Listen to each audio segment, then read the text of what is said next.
nothing compared to everything, like just in the middle of nowhere, in the mountains. Hierdie is Wout. Glorified pypsleper. As ons die drywers nie kan die kellerie aangaan nie. Wynmaak is nie 'n werk hier, dis 'n leefstyl. Ek het nog nie een vrotkorrel in 27 jaar op hierdie plaas gesien.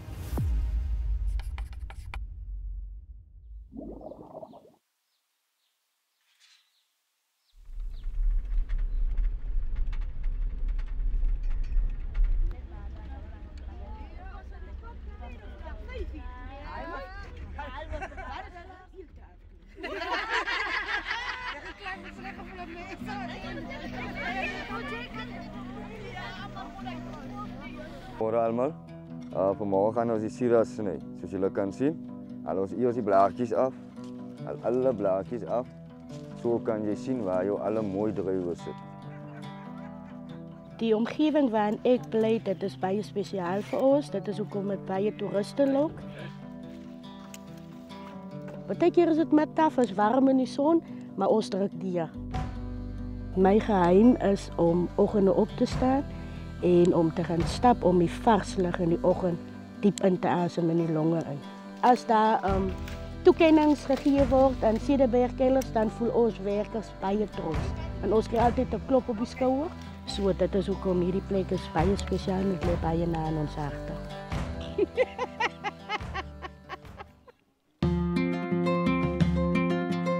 My rol by Cederberg is om ons hele span bymekaar te hou. Ons het 'n verskriklike dinamiese wynmaakspan. Ek dink die lekker deel van wynmaak is jy moet dit verskriklik geniet, want jy kan dit slegs een keer 'n jaar doen. Dis nie gaskoeldrink wat jy elke dag net kan herproduseer nie. Wat ek die meeste geniet is om elke jaar basies 'n blank canvas te hê, om van voor af te begin. Jy het nuwe uitdagings vir die jaar, maar jy het ook 'n oop pad voor jou wat jy kan maak wat jy wil.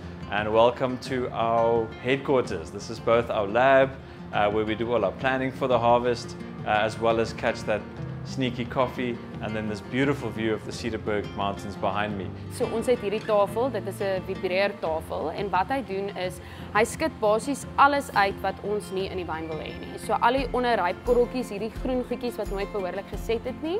Hierso kan mens sien is van dit op die trosse. Hy skud dit heeltemal uit, sodat ons kan seker maak dat daai goed nie in die wyn kom en aroma afgee op jou eindproduk nie. Dis net die perfekte korrels wat in die wyn opeindig. So ja, ons is hier besig met 'n oop pump oven. So met fermentasie, soos fermentasie aan begin, skei alle doppe, skei na die bokant toe van die tank en die wyn of die sap, dit bly in die onderkant. So met gisting soek ons 'n bietjie suurstof vir die wyn. So ons laat dan die sap of die wyn natuurlik afvloei in 'n blou bak, ons noem 'n blou bak. Dit pomp ook die wyn weer terug in die staaltanke. I think one of the coolest things about making wine is there are two things in life that humans can't control, and that is time and climate. And right now we're really dabbling with that and trying to make the most of what the climate has offered us and the amount of time that we have. J'aime beaucoup Cederberg parce que ce sont des vignes qui sont entourées par les montagnes et donc on est en pleine nature, au milieu d'un parc naturel. Nee, ek was net in die prys. Julle kan sien hoe ek lyk. Ek lyk bietjie wild. And it's very nice that everyone in the cellar is so accommodating and showing you 10 times how to tighten a pipe, even though you know it's righty tighty, lefty loosey. I had the chance to taste a lot of wine, most of them from Cederberg. It's way better than a lot of French wine, so as David said, I quote him, it's more than a job, it's more a lifestyle, and I like it. So I said I'm very grateful to be here, I'm very glad, and I don't want it to end now. Maar die belangrikste van 'n oesjaar is jy moet die omstandighede in 'n bottel reflekteer. En dit is die mooiheid van wyn, is elke oesjaar is verskillend.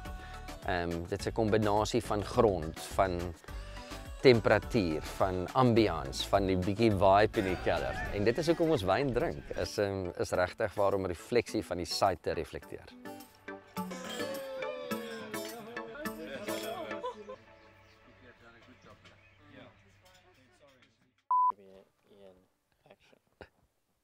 Wie is jy?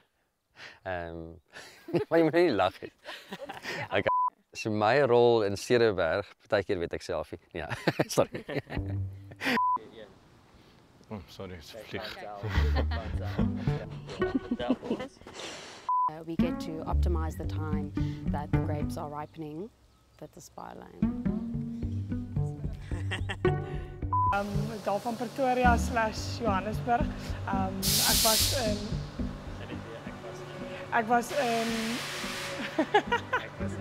Ek was in Afries.